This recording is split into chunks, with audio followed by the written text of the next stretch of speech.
ದೇವರ ವಾಕ್ಯಕ್ಕೆ ನಾವು ಹೋಗುತ್ತಾ ಇದ್ದೇವೆ. ಈ ವಾರದಲ್ಲಿ ಪ್ರಿಯರೇ ನಾವು ಕಲಿತುಕೊಳ್ಳುವಂಥ ವಿಷಯ ಏನಪ್ಪ ಅಂತ ಹೇಳಿದರೆ, ದೇವರ ಆಶೀರ್ವಾದ ನಮ್ಮ ಮೇಲೆ, ನಮ್ಮ ಕುಟುಂಬದ ಮೇಲೆ ಹೇಗೆ ಬರುತ್ತದೆ, ದೇವರ ಆಶೀರ್ವಾದ ನಮ್ಮ ಮೇಲೆ, ನಮ್ಮ ಕುಟುಂಬಗಳ ಮೇಲೆ ಹೇಗೆ ಬರ್ತದೆ ಅನ್ನುವಂಥದ್ದನ್ನು ಈ ವಾರದಲ್ಲಿ ಧ್ಯಾನ ಮಾಡ್ತಾ ಇದ್ದೀವಿ. ನಾವು ನೋಡುತ್ತಾ ಇದ್ದೀವಿ ಪ್ರಿಯರೇ, ಎಷ್ಟೋ ಮಂದಿ ಕ್ರೈಸ್ತರು ಕಷ್ಟಪಡ್ತಿದ್ದಾರೆ. ಅವರ ಕುಟುಂಬಗಳಲ್ಲಿ, ಅವರ ಸ್ವಂತ ಜೀವನದಲ್ಲಿ ಎಷ್ಟೋ ಮಂದಿ ಕಷ್ಟಪಡ್ತಿದ್ದಾರೆ ಪ್ರಿಯರೇ. ಕೆಲವು ಮಂದಿ ಕಾಯಿಲೆಗಳಿಂದ ಕಷ್ಟಪಡ್ತಿದ್ದಾರೆ, ಕೆಲವು ಮಂದಿ ಬಡತನದಲ್ಲಿ ಕಷ್ಟಪಡ್ತಿದ್ದಾರೆ, ಕೆಲವು ಮಂದಿ ಸಂಪಾದನೆ ಮಾಡಿದ್ದು ಕೈಗೆ ಬರ್ತಾ ಇಲ್ಲ, ಕೆಲವು ಮಂದಿ ಉದ್ಯೋಗವಿಲ್ಲದೆ ಕಷ್ಟಪಡ್ತಿದ್ದಾರೆ, ಕೆಲವು ಮಂದಿ ಸಂತಾನವಿಲ್ಲದೆ ಕಷ್ಟಪಡ್ತಿದ್ದಾರೆ, ಕೆಲವು ಮಂದಿ ಮನೆಗಳಿಲ್ಲದೆ ಬಾಡಿಗೆ ಮನೆಗಳಲ್ಲಿ ವಾಸ ಮಾಡುತ್ತಾ ಕಷ್ಟಪಡ್ತಾ ಇದ್ದಾರೆ, ಕೆಲವು ಮಂದಿ ಆಹಾರದ ಕೊರತೆಯಿಂದ ಕಷ್ಟಪಡ್ತಿದ್ದಾರೆ, ಕೆಲವು ಮಂದಿ ಸರಿಯಾದ ಬಟ್ಟೆ ಇಲ್ಲ. ಇವರೆಲ್ಲ ಯೇಸು ಸ್ವಾಮಿ ನಂಬಿದವರೇ, ಯೇಸು ಸ್ವಾಮಿ ನಂಬಿದವರೇ. ಹಾಗಾದ್ರೆ ಯೇಸು ಸ್ವಾಮಿ ನಂಬಿದವರು ಈ ರೀತಿ ಯಾಕೆ ಕಷ್ಟಪಡ್ತಿದ್ದಾರೆ, ಈ ರೀತಿ ಯಾಕೆ ಅವರು ಕಷ್ಟಪಡ್ತಿದ್ದಾರೆ, ತೊಂದರೆಗೊಳಗಾಗ್ತಾ ಇದ್ದಾರೆ, ನಷ್ಟಗಳಿಗೆ, ಕಾಯಿಲೆಗಳಿಗೆ ಗುರಿ ಆಗ್ತಿದ್ದಾರೆ? ಮತ್ತೆ ಇದಕ್ಕೆ ಪರಿಷ್ಕಾರ ಏನು? ದೈವ ಸೇವಕರಾಗಿರುವಂತ ನಾವು ಅಂಥವರಿಗೆ ಒಂದು ಮಾರ್ಗದರ್ಶನ ಕೊಡಬೇಕಾಗಿದೆ. ಆ ರೀತಿ ಜೀವನ ನಡೆಸುವುದು ದೇವರಿಗೆ ಇಷ್ಟ. ದೇವರು ನಂಬಿದಂಥ ಮಕ್ಕಳು ಕಷ್ಟಗಳಲ್ಲಿ, ಕಣ್ಣೀರಲ್ಲಿ, ಸಂಕಟಗಳಲ್ಲಿ, ಕಾಯಿಲೆಗಳಲ್ಲಿ, ಶೋಧನೆಗಳಲ್ಲಿ, ಆಹಾರವಿಲ್ಲದೆ, ಬಟ್ಟೆ ಇಲ್ಲದೆ, ಮನೆ ಇಲ್ಲದೆ ಈ ರೀತಿ ನರಳಾಡುತ್ತಾ ಬದುಕು ದೇವರಿಗೆ ಇಷ್ಟ. ಎಷ್ಟು ಮಾತ್ರ ಕೂಡ ದೇವರಿಗೆ ಇಷ್ಟ ಇಲ್ಲ ಪ್ರಿಯರೇ. ತನ್ನ ಮಕ್ಕಳು ಈ ರೀತಿ ಕಷ್ಟಪಡುತ್ತಾ, ಬಾಧೆ ಅನುಭವಿಸ್ತಾ, ಆಶೀರ್ವಾದವಿಲ್ಲದೆ, ಬಡತನದಲ್ಲಿ, ದಾರಿದ್ರ್ಯದಲ್ಲಿ ದೇವರ ಮಕ್ಕಳು ಜೀವಿಸುವುದು ದೇವರಿಗೆ ಇಷ್ಟ ಇಲ್ಲ ಪ್ರಿಯರೇ. ಶ್ರೀಮಂತನಾದ ದೇವರಂತ ಬರೆಯಲ್ಪಟ್ಟಿದೆ. ನಮ್ಮ ದೇವರು ಶ್ರೀಮಂತ. ಈ ಜಗತ್ತಿನಲ್ಲಿ ದೇವರಿಗಿಂತ ಶ್ರೀಮಂತರು ಯಾರು ಇಲ್ಲರಿ. ನಮ್ಮ ಕನ್ನಡ ಬೈಬಲಿನಲ್ಲಿ ಭಾಗ್ಯವಂತನಾದಂಥ ದೇವರಂತ ಬರೆಯಲ್ಪಟ್ಟಿದೆ. ತೆಲುಗು ಬೈಬಲಿನಲ್ಲಿ ಶ್ರೀಮಂತನಾದ ದೇವರಂತ ಬರೆಯಲ್ಪಟ್ಟಿದೆ. ಓದಿರ ವಚನವನ್ನ 1ನೇ ತಿಮೋತಿಯವರಿಗೆ ಬರೆದ ಪತ್ರಿಕೆಯಲ್ಲಿ 6ನೇ ಅಧ್ಯಾಯದಲ್ಲಿ ಈ ವಿಷಯ ಬರೆಯಲ್ಪಟ್ಟಿದೆ. 1ನೇ ತಿಮೋತಿ 6ನೇ ಅಧ್ಯಾಯದಲ್ಲಿ ನೋಡೋಣ, ಓದಿಕೊಳ್ಳೋಣ. ಯಾರಾದರೂ ಬರೋದ್ರಿ? 6ನೇ ಅಧ್ಯಾಯ 15ನೇ ವಚನ ಓದ್ರಿ. 6:15.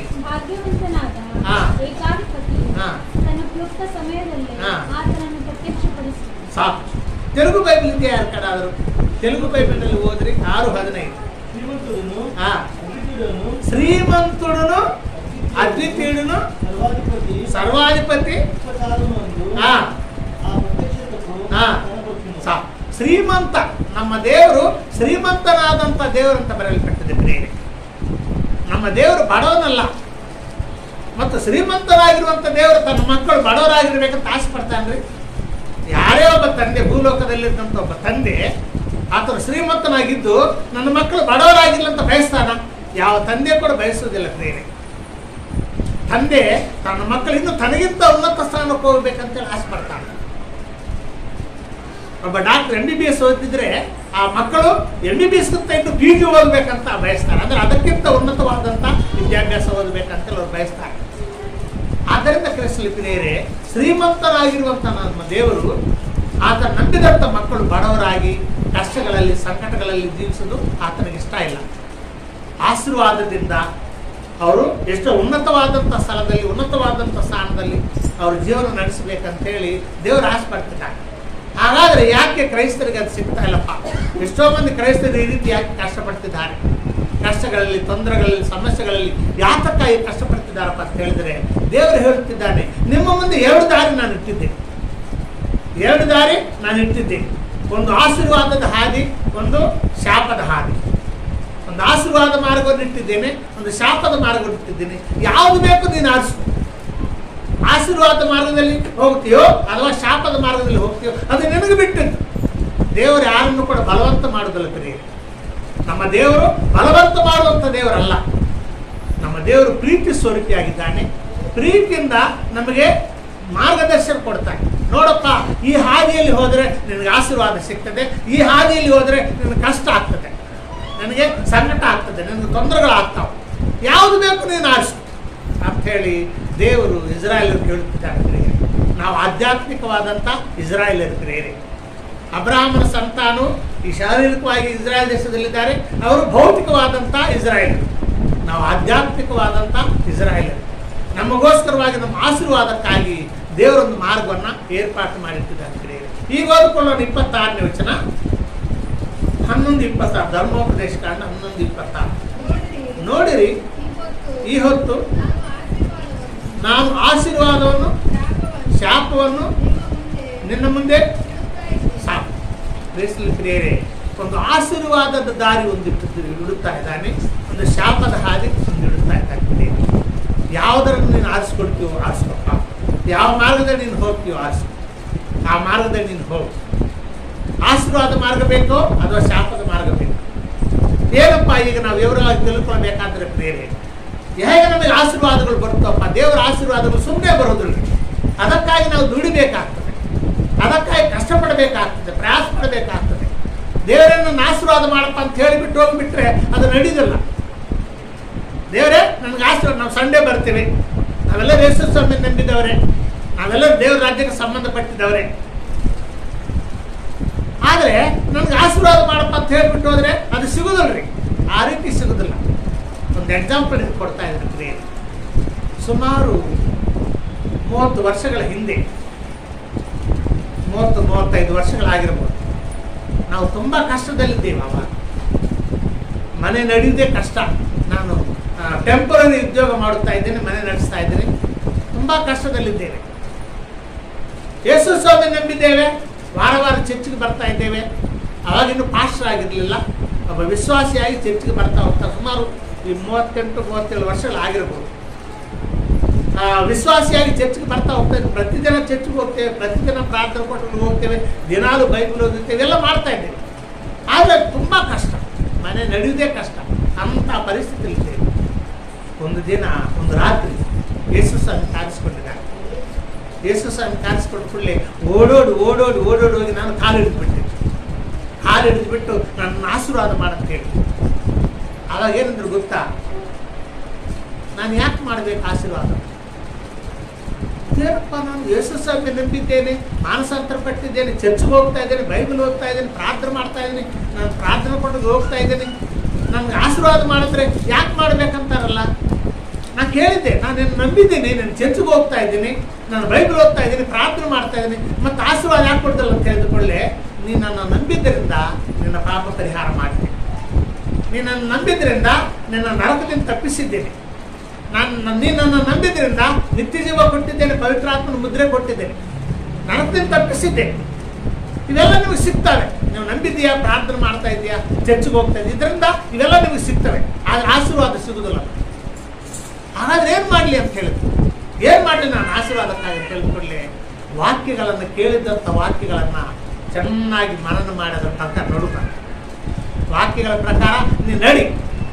ಒಬ್ಬ ಸೇವಕರನ್ನು ಕೂಡ ತೋರಿಸಿದ್ದಾರೆ, ಈ ಸೇವಕರಿಗೆ ನಿನ್ನ ಕಾರ್ಯಗಳನ್ನು ಕಲಿಸಂತ ಹೇಳಿದ್ದಾನೆ. ಆಮೇಲೆ ವಾಕ್ಯಗಳ ಪ್ರಕಾರ ನಡಿ. ಆ ಸೇವಕರಿಗೆ ಈ ದಿನದವರೆಗೆ ಕಳಿಸ್ತಾ ಇದ್ರಿ. ನೀವು ನಂಬಿದ್ರೆ ಬಿಡ್ರಿ. ಯಾವ ಸೇವಕರನ್ನು ನನಗೆ ಆ ಕನಸಿನಲ್ಲಿ ತೋರಿಸಿದ್ದಾನೋ ಈ ಸೇವಕರಿಗೆ ನೀನು ಕಾಣಿಕೆಗಳನ್ನು ಕಲಿಸ ಅಂತ ಹೇಳಿ ನಾನು ಚರ್ಚೆ ಕೊಡ್ತಾ ಇದ್ದೆ. ಆ ಸೇವಕನಿಗೆ ಈ ದಿನದವರೆಗೂ ಕೂಡ ನಾನು ಕಲಿಸ್ತಾ ಇದ್ದೆ. ಕ್ರೈಸ್ತರಲ್ಲಿ ಪ್ರಿಯರೇ, ನಾವು ಯೇಸು ಸ್ವಾಮಿ ನಂಬಿದ್ದೇವೆ, ಒಳ್ಳೇದೇ. ದೀಕ್ಷಾಸ್ನಾನ ಹೊಂದಿಕೊಂಡಿದ್ದೇವೆ, ಒಳ್ಳೇದೇ. ಚರ್ಚ್ಗೆ ಬರ್ತಾ ಇದ್ದೇವೆ, ಪ್ರೇಯರ್ ಮಾಡ್ತಾ ಇದ್ದೇವೆ, ಮತ್ತು ಪ್ರಾರ್ಥನೆ ಮಾಡ್ತಾ ಇದ್ದೇವೆ, ಮತ್ತು ದೇವರ ವಾಕ್ಯ ಓದ್ಕೊಳ್ತಾ ಇದ್ದೇವೆ, ಕೇಳಿಸ್ಕೊಳ್ತಾ ಇದ್ದೇವೆ, ಎಲ್ಲ ಒಳ್ಳೇದೇ. ಇದರಿಂದ ನಮ್ಗೆ ಏನು ಸಿಗ್ತದಪ್ಪ ಅಂತ ಹೇಳಿದ್ರೆ, ನಾವು ನರಕವನ್ನು ತಪ್ಪಿಸ್ಕೊಳ್ತೇವೆ, ನಮಗೆ ಪಾಪ ಪರಿಹಾರ ಆಗಿದೆ, ನಮಗೆ ನಿತ್ಯ ಜೀವ ಸಿಗ್ತದೆ, ನಾವು ಪರಲೋಕ ಖಂಡಿತ ಹೋಗ್ತೇವೆ. ಆದರೆ ಪ್ರಿಯರೇ, ಭೂಲೋಕದಲ್ಲಿ ನಮಗೆ ಆಶೀರ್ವಾದ ಬರಬೇಕಾದ್ರೆ ಬರೇ ನಂಬಿಕೆಯನ್ನು ಬರುವುದಿಲ್ಲ. ಬರೀ ಯೇಸು ಸ್ವಾಮಿ ನಂಬಿ ಚರ್ಚ್ಗೆ ಹೋದರೆ ಆಶೀರ್ವಾದ ಬರುವುದಿಲ್ಲ ಪ್ರಿಯರೇ. ಆಶೀರ್ವಾದ ಬರಬೇಕಾದ್ರೆ ದೇವರ ವಾಕ್ಯಗಳ ಪ್ರಕಾರ ನಡಿಬೇಕು, ದೇವರ ಆಜ್ಞೆಗಳ ಪ್ರಕಾರ ನಡಿಬೇಕು, ಆವಾಗ ಆಶೀರ್ವಾದ ಬರ್ತದೆ. ದೇವರ ಆಜ್ಞೆಗಳ ಪ್ರಕಾರ ನಡೆದಾಗ ಮಾತ್ರ ಆಶೀರ್ವಾದ ಬರ್ತದೆ. ಹೋದ್ರೆ ಆ ವಚನವನ್ನ 27ನೇ ವಚನ ಹೋದ್ರಿ, ಅದೇ ಧರ್ಮೋಪದೇಶ 11ನೇ 27ನೇ ವಚನ. 27 ಈಗ ನಿಮಗೆ ಬೋಧಿಸುವ ನಾನು ಈಗ ನಿಮಗೆ ಬೋಧಿಸುವ ನಿಮ್ಮ ದೇವರಾದ ಯೆಹೋವನ ಆಜ್ಞೆಗಳಿಗೆ ನೀವು ವಿಧೇಯರಾಗಿ ನಡೆದರೆ ಆಶೀರ್ವಾದವು ಈ ಆಜ್ಞೆಗಳಿಗೆ ವಿಧೇಯರಾಗದೆ ನಾನು ಈಗ ಬೋಧಿಸುವ ಮಾರ್ಗವನ್ನು ಬಿಟ್ಟು ನಿಮಗೆ ಗೊತ್ತಿಲ್ಲದ ಇತರ ದೇವರುಗಳನ್ನು ಅವಲಂಬಿಸಿದರೆ ಶಾಪವು ಉಂಟಾಗುವುದು. ಇಲ್ಲಿ ದೇವರು ಹೇಳುತ್ತಿದ್ದಾನೆ, ನಾನು ಈಗ ನಿಮಗೆ ಬೋಧಿಸುವ ಆಜ್ಞೆಗಳ ಪ್ರಕಾರ ನಡೆದರೆ ನಿಮಗೆ ಆಶೀರ್ವಾದ ಸಿಗ್ತದೆ. ಆಜ್ಞೆಗಳಿಗೆ ವಿಧೇಯರಾಗದೆ ಅವಿಧೇಯರಾಗಿ ಆಜ್ಞೆ ಪ್ರಕಾರ ನಡೆದೇ ಹೋದರೆ ಶಾಪ ಬರ್ತದೆ ಅಂತ ಹೇಳಿ ದೇವರಲ್ಲಿ ಹೇಳ್ತಿದ್ದಾರೆ. ಶಾಪ ಅಂದ್ರೆ ಏನು? ನಮಗೆ ಬರ್ತಿರುವಂಥ ಎಲ್ಲ ಸಮಸ್ಯೆಗಳು, ತೊಂದರೆಗಳು, ಕಾಯಿಲೆಗಳು, ಕಷ್ಟಗಳು, ಕಣ್ಣೀರು, ಬಾಧೆ, ಚಿಂತೆ ಇವೆಲ್ಲ ಶಾಪಗಳೇ. ಇವೆಲ್ಲ ಶಾಪಕ್ಕೆ ತಕ್ಕ ಗುಣಗಳು, ಶಾಪದ ಒಂದು ತಾತ್ಕಾಲಗಳು ಪ್ರಿಯರೇ. ಆಶೀರ್ವಾದಕ್ಕೆ ಬರುವಂತ ಒಂದು ಚಿಹ್ನೆಗಳೇನಪ್ಪ ಅಂತ ಹೇಳಿದ್ರೆ, ನಮಗೆ ಉದ್ಯೋಗ ಸಿಗ್ಬೋದು, ಮನೆ ಸಿಗ್ಬೋದು, ಒಳ್ಳೆ ಹೆಂಡತಿ ಸಿಗ್ಬೋದು, ಒಳ್ಳೆ ಮಕ್ಕಳು ಸಿಗ್ಬೋದು, ಮನೆಯಲ್ಲಿ ಸಮಾಧಾನ ಸಿಗ್ಬೋದು, ನಮ್ಗೆ ಒಳ್ಳೆ ಉದ್ಯೋಗ ಸಿಗ್ಬೋದು, ಆಸ್ತಿ ಬರ್ಬೋದು, ಬಂಗಾರ ಬರ್ಬೋದು, ಬೆಳ್ಳಿ ಬರ್ಬೋದು. ಇವೆಲ್ಲ ಆಶೀರ್ವಾದಗಳಿಗೆ ಸೂಚನೆಗಳು ಪ್ರಿಯರೇ. ಅದಕ್ಕಾಗಿ ಭೂಲೋಕದಲ್ಲಿ ನಾವು ರಕ್ಷಣೆಯನ್ನು ಪಡ್ಕೊಳ್ಳೋದು ಬೇರೆ, ಆಶೀರ್ವಾದವನ್ನು ಪಡ್ಕೊಳ್ಳೋದು ಬೇರೆ. ಅದಕ್ಕಾಗಿ ಕ್ರಿಸ್ತನ ಪ್ರಿಯರೇ, ನಮಗೆ ರಕ್ಷಣೆ ಅಂತೂ ಆಯ್ತು, ನಮಗೆ ರಕ್ಷಣೆ ಆಗಿದೆ. ಅದನ್ನು ಯಾರು ಕೂಡ ನಮ್ಮಿಂದ ತಕ್ಕೊಂಡು ಹೋಗ್ಲಿಕ್ಕೆ ಆಗುದಿಲ್ಲ. ನಾವು ದೇವರ ಯೇಸು ಸ್ವಾಮಿ ನಂಬಿದ್ದೇವೆ, ಪಾಪ ಪರಿಹಾರ ಆಗಿದೆ, ನಾವು ದೇವರ ನೆರಳಲ್ಲಿದ್ದೇವೆ, ದೇವರು ನಮ್ಮನ್ನು ಆರಿಸಿಕೊಂಡಿದ್ದಾರೆ. ಈಗ ನಮಗೆ ಪರಲೋಕಂತೂ ಇದ್ದೇ ಇದೆ, ರಕ್ಷಣೆ ಅಂತ ಇದ್ದೇ ಇದೆ. ಈಗ ಆಶೀರ್ವಾದ ಬೇಕಾಗಿದೆ ಪ್ರಿಯರೇ. ಭೂಲೋಕದಲ್ಲಿ ನಮ್ಮ ಕುಟುಂಬಗಳಿಗೆ, ನಮ್ಮ ಮಕ್ಕಳಿಗೆ, ನಮ್ಮ ಸಂಸಾರಗಳಲ್ಲಿ ಶಾಂತಿ, ಸಮಾಧಾನ, ಆಶೀರ್ವಾದ ಬೇಕಾಗಿದೆ. ಆಶೀರ್ವಾದಕ್ಕಾಗಿ ನಾವೇನು ಮಾಡ್ಬೇಕಪ್ಪ ಅಂತ ಹೇಳಿದ್ರೆ, ಆಜ್ಞೆಗಳ ಪ್ರಕಾರ ನಡಿಬೇಕಂತೇಳಿ ದೇವರು ಹೇಳ್ತಿದ್ದಾರೆ. ಈ ಧರ್ಮಶಾಸ್ತ್ರವನ್ನು ಕೊಟ್ಟಿದ್ದು ಪರಲೋಕಕ್ಕೆ ಹೋಗ್ಲಿಕ್ಕಲ್ಲ. ಈ ಧರ್ಮಶಾಸ್ತ್ರ ಪ್ರಕಾರ ನಡ್ಕೊಂಡ್ರೆ ಯಾರು ಪರಲೋಕಕ್ಕೆ ಹೋಗುದಿಲ್ರಿ, ಒಬ್ಬರು ಕೂಡ ಹೋಗುದಿಲ್ಲ. ಈ ಧರ್ಮಶಾಸ್ತ್ರವನ್ನ 100ಕ್ಕೆ 100 ಪಟ್ಟು ಎಲ್ಲ ಪ್ರಕಾರ ನಡ್ಕೊಂಡು ಕೂಡ ಪರಲೋಕಕ್ಕೆ ಹೋಗುದಿಲ್ಲ.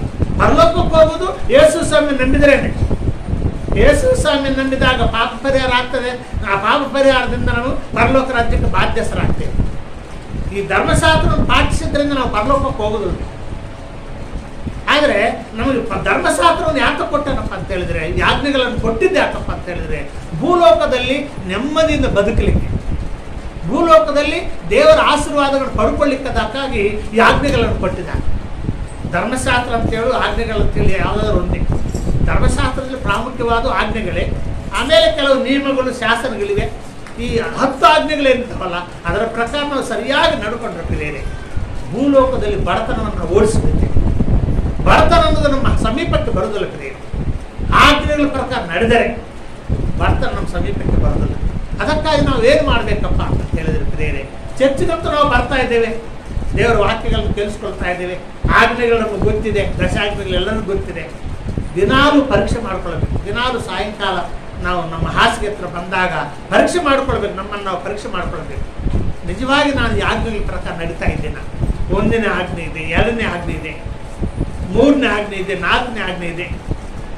ಕಳುವು ಮಾಡಬಾರ್ದಂತ ಆಜ್ಞೆ ಇದೆ, ಸುಳ್ಳು ಮಾತಾಡಬಾರ್ದಂತ ಆಜ್ಞೆ ಇದೆ, ಬೇರೆಯವರ ಆಸ್ತಿಯನ್ನಾಗಲಿ ಯಾವುದನ್ನಾಗಲಿ ಆಶಿಸಬಾರದಂತ ಆಜ್ಞೆ ಇದೆ, ನನ್ನ ದೇವರಾದ ಯೆಹೋವನನ್ನು ಆರಾಧನೆ ಮಾಡಬೇಕನ್ನಂತ ಆಜ್ಞೆ ಇದೆ, ಸಬ್ಬತ್ ದಿನವನ್ನು ದೇವರ ದಿನದಿಂದ ಆಚರಣೆ ಮಾಡಬೇಕು ಆಜ್ಞೆ ಇದೆ. ಇವೆಲ್ಲ ಆಜ್ಞೆಗಳು ಒಂದೊಂದು ನಾವು ನೆನೆಸ್ಕೊಂಡು ಅದರ ಪ್ರಕಾರ ನಾವು ನಡೀತಾ ಇದ್ದೀವ. ಪರೀಕ್ಷೆ ಮಾಡಿಕೊಳ್ಳಬೇಕು ಪ್ರಿಯರೇ. ಖಂಡಿತವಾಗಿ ಪ್ರಿಯರೇ, ನಾವು ಖಂಡಿತವಾಗಿ ದೇವರ ಆಶೀರ್ವಾದ ಹೊಂದಿಕೊಳ್ಳಬೇಕಾದ್ರೆ ಇದನ್ನು ಪರೀಕ್ಷೆ ಮಾಡಿಕೊಳ್ಬೇಕು. ವ್ಯಾಪಾರಸ್ಥರು ನೋಡ್ರಿ, ಪ್ರತಿದಿನ ಅವರು ಪರೀಕ್ಷೆ ಮಾಡ್ತಾರೆ, ಅಂದರೆ ಲೆಕ್ಕ ಮಾಡ್ತಾರೆ.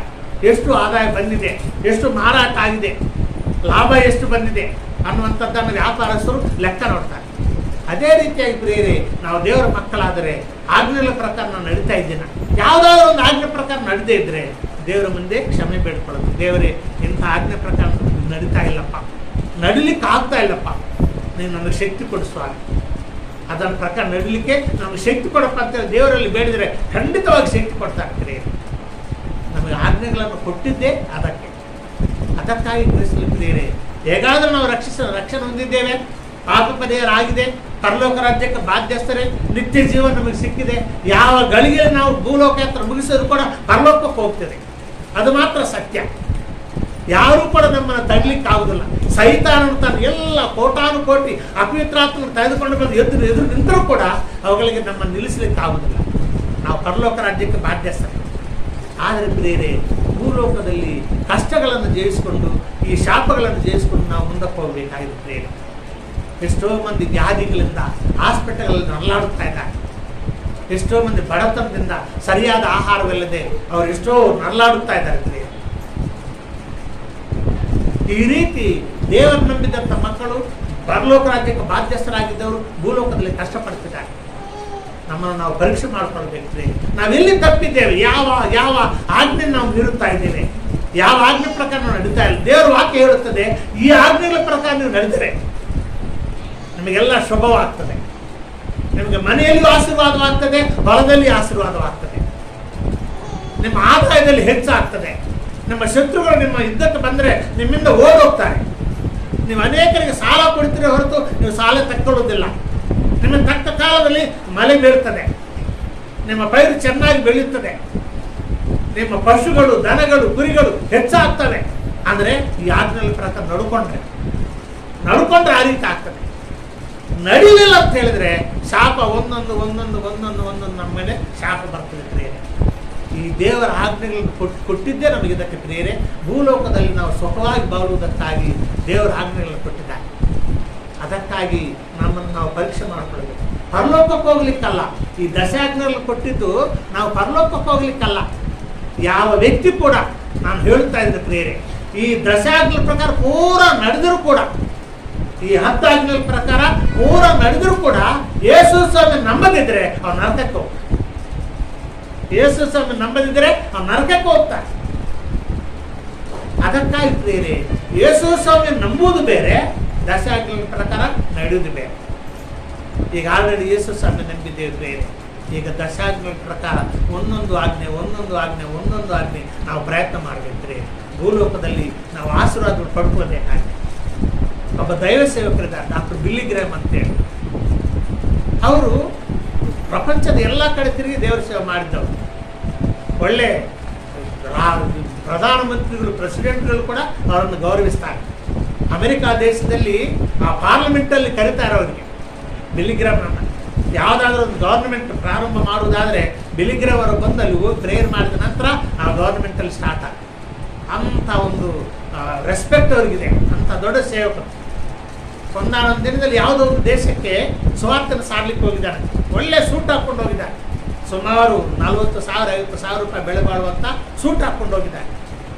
ಸೂಟ್ ಹಾಕ್ಕೊಂಡು ಹೋಗಿ ಅಲ್ಲಿ ಪ್ರಸಂಗ ಮಾಡುತ್ತಿರುವಾಗ, ಪ್ರಸಂಗ ಮುಗಿದ ನಂತರ ಲಕ್ಷಗಟ್ಟಲೆ ಜನ ಬಂದಿದ್ದಾರೆ. ಯಾವನೊಬ್ಬರು ಕೊಯ್ದಿದ್ದಾರೆ, ಇಷ್ಟು ಬೆಳೆ ಬಾಳುವಂಥ ಸೂಟ್ ಹಾಕ್ಕೊಂಡಿದ್ಯಾ, ಸುಮಾರು 50,000 ರೂಪಾಯಿ ಬೆಳೆ ಬಾಳುವಂಥ ಸೂಟು, ಅದನ್ನು ಮಾರಿಬಿಟ್ಟು ಎಷ್ಟು ಮಂದಿ ಬಡವರು ಕೊಡ್ಬೋದಲ್ಲ, ಬರೀ ಪ್ಯಾಂಟ್ ಶರ್ಟ್ ಹಾಕ್ಕೊಂಡು ಸಾಕಾಗೋದಲ್ಲವ ಅಂತ ಕೇಳಿದ್ದಾರೆ. ನೀವಿಷ್ಟು ದೊಡ್ಡ ಸೇವಕರು ಮತ್ತು ಎಷ್ಟೋ ಮಂದಿ ಬಡವರಿದ್ದಾರೆ, ಅವರಿಗೆ ಇಂಥ ಬೆಳೆ ಬಾಳುವಂಥ ವಸ್ತುಗಳನ್ನು ಮಾರಿಬಿಟ್ಟು ಅವ್ರಿಗೆ ಹಂಚಬಹುದಲ್ಲ ಅಂತ ಕೇಳಿದ್ದಾರೆ. ಆವಾಗ ಬಿಲ್ಲಿ ಗ್ರಾಮ್ ನಂಬಿದ್ದಾರೆ, ನಾನು ಕೊಂಡುಕೊಂಡಿಲ್ಲ, ನನ್ನ ತಂದೆ ನನ್ನ ಗಿಫ್ಟಾಗಿ ಕೊಟ್ಟಿದ್ದಾರೆ.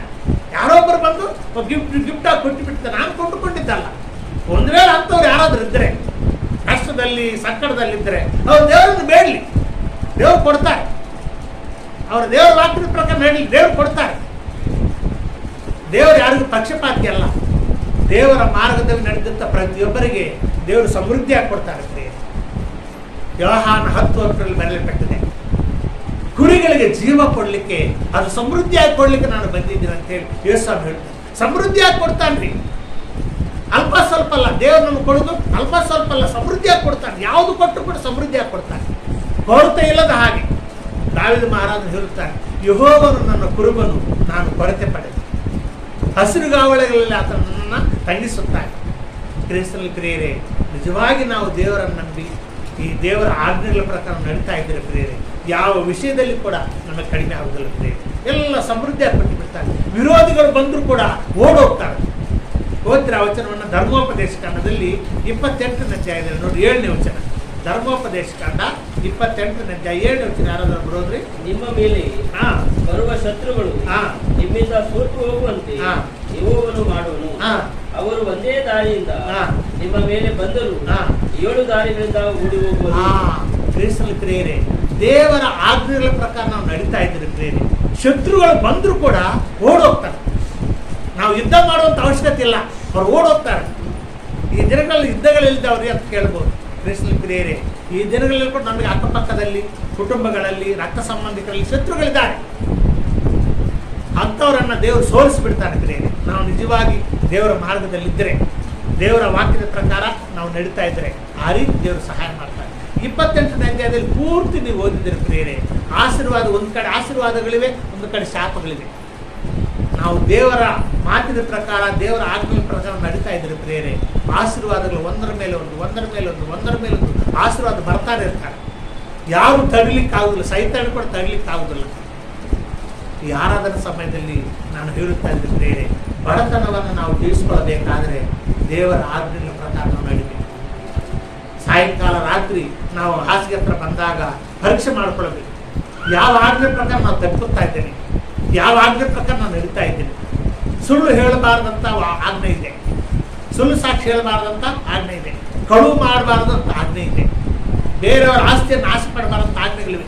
ಎಲ್ಲ ಒಂದೊಂದು ನಾವು ಹಾಸಿಗೆ ಹತ್ರ ಬಂದಾಗ ಪರೀಕ್ಷೆ ಮಾಡ್ಕೊಳ್ಬೇಕು. ಯಾವ್ದಾರು ತಪ್ಪುತ್ತಾ ಇದ್ದೇನೆ, ಎಲ್ಲಾದ್ರೂ ನಾನು ತಪ್ಪುತ್ತಾ ಇದ್ದೇನೆ, ನನ್ನ ಕುಟುಂಬದಲ್ಲಿ ಈ ರೀತಿ ಆಗ್ತಿದೆ, ಸಮಸ್ಯೆಗಳು ಯಾಕೆ ಬರ್ತಾ ಇವೆ, ಕಾಯಿಲೆಗಳು ಯಾಕೆ ಬರ್ತಾ ಇವೆ, ಬಡತನ ಯಾಕೆ ಬರ್ತಾ ಇದೆ, ಆದಾಯ ನಾನು ಸಂಪಾದನೆ ಮಾಡಿದಂಥ ಆದಾಯ ನನ್ನ ಕೈಗೆ ಯಾಕೆ ಬರ್ತಾ ಇಲ್ಲ, ಇದೆಲ್ಲ ಪ್ರೇರೆ ಎಲ್ಲೋ ನಾವು ತಪ್ಪುತ್ತಾ ಇದ್ದೇವೆ ಅನ್ನುವಂಥದ್ದನ್ನು ಎತ್ತಿ ತೋರಿಸ್ತದೆ. ಅದಕ್ಕಾಗಿ ನಮ್ಮನ್ನು ನಾವು ಪರೀಕ್ಷೆ ಮಾಡ್ಕೊಳ್ಬೇಕು. ವಿಶ್ವಾಸಿಯಾಗಿರುವಂಥ ಪ್ರತಿಯೊಬ್ಬರು ಕೂಡ ಪರೀಕ್ಷೆ ಮಾಡ್ಕೊಳ್ಬೇಕಾಗಿದೆ. ನಾವಿಲ್ಲಿ ತಪ್ತಾ ಇದ್ದೀವಿ, ದೇವರೇ ಇಲ್ಲಾಂದ್ರೆ ತಪ್ತಾ ಇದ್ರೆ ನಮ್ಗೆ ತೋರ್ಸಪ್ಪ ಅಂತೇಳಿ ನಾವು ದೇವ್ರನ್ನ ಪ್ರಾರ್ಥನೆ ಮಾಡಿದ್ರೆ ಖಂಡಿತ ತೋರ್ಸೋದು. ಕೆಲವೊಬ್ಬರು ನಮ್ಗೆ ಗೊತ್ತಾಗೋದಿಲ್ಲ, ಎಲ್ಲಿ ನಾನು ತಪ್ತಾ ಇದ್ದೀನಿ, ನಾನು ಎಲ್ಲ ಚೆನ್ನಾಗಿದ್ದೀನಿ, ಎಲ್ಲ ಸರಿಯಾಗಿದ್ದೀನಿ, ನನ್ನ ಬೈಬಲ್ ಓದ್ತಾ ಇದ್ದೀನಿ, ಚರ್ಚಿಗೆ ಹೋಗ್ತಾ ಇದ್ದೀನಿ, ದಶಮಾಂಶ ಕೊಡ್ತಾ ಇದ್ದೀನಿ, ಎಲ್ಲದರೂ ನಾನು ಸರಿಯಾಗಿದ್ದೀನಿ ಅಂತ ನಮ್ಗೆ ಅನಿಸ್ತದೆ. ಆದರೆ ಎಲ್ಲೋ ಒಂದು ಕಡೆ ನಾವು ತಪ್ತಾ ಇರ್ತೇವೆ, ಆ ತಪ್ಪಿದ ಮಾಡಿದಂಥ ಆ ತಪ್ಪು ನಮಗೆ ಲಾಸ್ ಆಗ್ತಿರ್ತದೆ. ಕೆಲವು ಕಡೆ ನಮ್ಗೆ ಗೊತ್ತಿಲ್ಲದ ಹಾಗೆ ಲಾಸ್ ಆಗ್ತದೆ. ಅದಕ್ಕಾಗಿ ಯಾರಾದರೂ ಬೇರೆ ನಾನು ಹೇಳುತ್ತಾ ಇದ್ದೀನಿ ಬೇರೆ, ಆಶೀರ್ವಾದಗಳು ಶಾಪಗಳು ಎರಡು ನಮ್ಮ ಮುಂದೆ ಬಿಟ್ಟಿದ್ದಾರೆ ಅಂತ. ನೀನು ಯಾವುದನ್ನು ಆರಿಸ್ಕೊಳ್ತೀವಿ ಆರಿಸ್ಕೊ.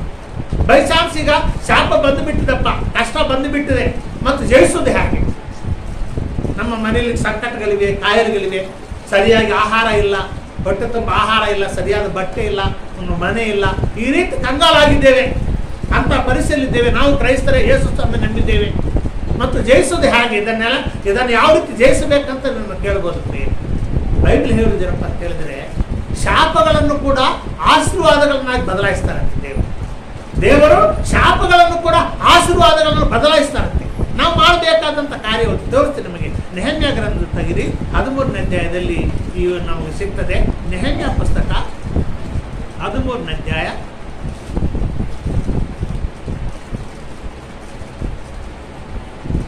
ನೆಹಮ್ಯ ಪುಸ್ತಕ 13 ವಚನ ಹೇಳುತ್ತೇನೆ. 2ನೇ ವಚನ ಓದ್ರಿ, 1-2 ಓದ್ರಿ ಪರವಾಗಿ. ಆ ಕಾಲದಲ್ಲಿ ಜನರ ಮುಂದೆ ಮೋಶೆಯ ಧರ್ಮಶಾಸ್ತ್ರ ಪಾರಾಯಣವು ನಡೆಯುತ್ತಿರಲಾಗಿ ಅದರಲ್ಲಿ ಅಮೋನಿಯರಾಗಲಿ ಮೋವಾಬ್ಯರಾಗಲಿ ದೇವರ ಸಭೆಯಲ್ಲಿ ಎಂದಿಗೂ ಸೇರಬಾರದು. ಯಾಕಂದರೆ ಅವರು ಇಸ್ರಾಯೇಲರನ್ನು ಅನ್ನಪಾನಗಳೊಡನೆ ಎದುರುಗೊಳ್ಳಲಿಲ್ಲ. ಅವರನ್ನು ಶಪಿಸುವುದಕ್ಕಾಗಿ ಬಿಳಾಮನಿಗೆ ಹಣ ಕೊಟ್ಟು ಅವನನ್ನು ಕರೆಸಿದರು. ನಮ್ಮ ದೇವರಾದರೂ ಅವನಿಂದ ಶಾಪವನ್ನಲ್ಲ ಆಶೀರ್ವಾದವನ್ನೇ ಹೇಳಿಸಿದನು ಎಂಬ ಮಾತು ಬರೆದಿರುವುದೆಂಬುದಾಗಿ ಶಾಪವನ್ನ ಆಶೀರ್ವಾದವನ್ನಾಗಿ ಬದಲಾಯಿಸಿದ್ದಾರೆ. ನಮ್ಮ ಮೇಲೆ ಒಂದು ಶಾಪ ಇದ್ರೂ ಕೂಡ, ಶಾಪ ಬಂದರೂ ಕೂಡ ಅದನ್ನು ಆಶೀರ್ವಾದವನ್ನಾಗಿ ಬದಲಾಯಿಸ್ತಾರೆ ದೇವರು. ಬಿಲಾಮನ ವಿಷಯ ನಿಮಗೆ ಹೇಳುತ್ತೇನೆ ಪ್ರಿಯರೇ.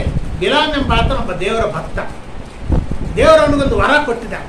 ಎಂಥ ವರಪ್ಪ ಅಂತ ಹೇಳಿದ್ರೆ, ಅವನ ಬಾಯಿಂದ ಏನೇ ಮಾತು ಬರಲಿ ಅದು ಈಡೇರ್ತದೆ. ಅವನ ಬಾಯಿಂದ ಯಾವ ಮಾತನ್ನು ಉಚ್ಚಾರ ಮಾಡುತ್ತಾನೋ ಅದು ಈಡೇರ್ತದೆ. ಅಂಥ ಒಂದು ವರವನ್ನ ದೇವರು ಬಿಲಾಮನಿಗೆ ಕೊಟ್ಟಿದ್ದಾನೆ. ಇಂಥ ಸಂದರ್ಭದಲ್ಲಿ ಎಲ್ಲ ಕಡೆ ಗೊತ್ತಾಯಿತು, ಬಿಲಾಮನಿಗೆ ದೇವರು ವರ ಕೊಟ್ಟಾನು, ಬಿಲಾಮನ ಬಾಯಿಂದ ಯಾವ ಮಾತು ಬಂದರೂ ಕೂಡ ಈಡೇರುತ್ತೆ ಅಂತ ಹೇಳಿ ಸುತ್ತಮುತ್ತಲಿರುವಂಥ ರಾಜ್ಯಗಳಿಗೆಲ್ಲ ಗೊತ್ತಾಯಿತು. ಗೊತ್ತಾದ ನಂತರ ಒಂದಾನೊಂದು ದಿನದಲ್ಲಿ ಮೋಯಾಬ್ ರಾಜರೊಬ್ಬನು ಅವನನ್ನು ಕಲಿಸ್ತಾನೆ. ಬಿಲಾಮನ ಮಂತ್ರಿಗಳನ್ನು ಕಳಿಸ್ತಾನೆ, ಹೋಗಿ ಕರ್ಕೊಂಬರಿ ಬಿಲಾಮನ ಅಂತ ಹೇಳಿ. 10 ಮಂದಿ ಮಂತ್ರಿಗಳು ಹೋಗ್ತಾರೆ, ಹೋಗಿ ಬಿಲಾಮನನ್ನು ಕರೀತಾನೆ. ನಮ್ಮ ರಾಜ ಕರೀತಾ ಇದ್ದಾನೆ, ಬರ್ರಿ ಅಂತ ಹೇಳಿ. ಆವಾಗ ಯಾಕೆ ಬರ್ಬೇಕಂತ ಹೇಳಿದ್ಕೊಳ್ಳೆ, ದೊಡ್ಡ ಜನಾಂಗ ಬಂದಿದೆ, ನಮ್ಮ ಮೇಲೆ ಯುದ್ಧಕ್ಕೆ ಬರ್ತಾ ಇದ್ದಾರೆ, ಅವ್ರಿಗೆ ನೀನು ಶಾಪ ಕೊಡಬೇಕು. ನೀನು ಶಾಪ ಕೊಟ್ಟರೆ ಅವ್ರು ಶಾಪಗ್ರಸ್ತರಾಗಿ ಹೋಗ್ತಾರೆ, ಅದಕ್ಕಾಗಿ ರಾಜ ಕರೀತಾ ಇದ್ದಾರೆ ಅಂತ ಹೇಳುತ್ತಾರೆ. ಆವಾಗ ಬಿಲಾಮನ್ ಹೇಳ್ತಾನೆ, ನಾನು ದೇವ್ರಿಗೆ ಪ್ರಾರ್ಥನೆ ಮಾಡ್ತೀನಿ, ದೇವ್ರು ಹೋಗಂದ್ರೆ ಬರ್ತೀನಿ ಅಂತ ಹೇಳ್ತಾರೆ. ಆ ರಾತ್ರಿ ಪ್ರಾರ್ಥನೆ ಮಾಡಿದ್ಮೇಲೆ ದೇವರು ಬರ್ತಾರೆ, ಹೋಗಬೇಡ ಅಂತಾರೆ, ನಿಂತು ಬಿಡ್ತಾರೆ. ಆಮೇಲೆ ಮೊನ್ನೆ ದಿನ 2ನೇ ಬಾರಿ ಮತ್ತು ದೊಡ್ಡ ದೊಡ್ಡ ಮಂತ್ರಿಗಳು ಬರ್ತಾರೆ, ಉತ್ತಮವಾದಂಥ ಮಂತ್ರಿಗಳು ಬಂದು ಮತ್ತೆ ಕರೀತಾರೆ, ಮತ್ತು ದೇವರನ್ನು ಮತ್ತೆ ಬೇಡ್ತಾರೆ 2ನೇ ರಾತ್ರಿ. ದೇವರಿಗೆ ಸಿಟ್ಟು ಬರ್ತದೆ, ಸಿಟ್ಟನ್ನು ಹೋಗಂತ, ಸಿಟ್ಟಿನಿಂದ ಹೋಗಂತ. ಅವಾಗ ಬಿಲಾಮ್ ಅಂತ ತಿಳ್ಕೊಳ್ತಾನೆ, ನನಗೆ ಹೋಗಂತ ನಾನು ದೇವ್ರ ಅಂತೇಳಿ ತಿಳ್ಕೊಂಡ. ಹೋಗಿ ಶಾಪ ಕೊಡ್ಲಿಕ್ಕೆ ಎಷ್ಟು ಪ್ರಯತ್ನ ಮಾಡಿದ್ರು ಕೂಡ ಶಾಪ ಬರ್ತಾ ಇಲ್ಲ, ಎಲ್ಲ ಆಶೀರ್ವಾದ ಬರ್ತಾ ಇದೆ.